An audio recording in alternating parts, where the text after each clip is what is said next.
failure was never an option.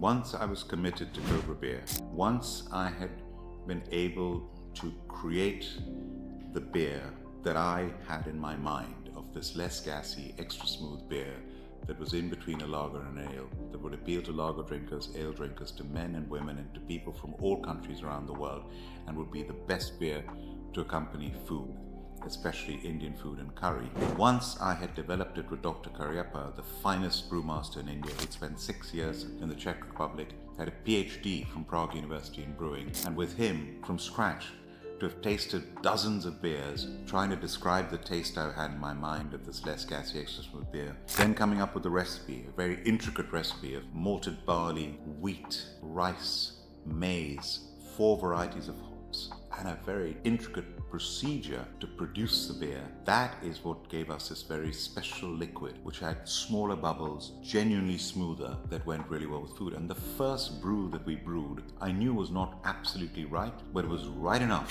for me to give it a chance. Nowadays you hear people are talking a minimum viable product. Well, we had that minimum viable product with the first brew. It was a little too sweet, it was a little too heavy, but it was good enough to make a start. And that's when we got the feedback from consumers and were able to iterate and adjust the recipe for the first few brews. Within 6 months, I had the beer that I wanted. Of course, I never stopped, even from those earlier days, striving for perfection to this day.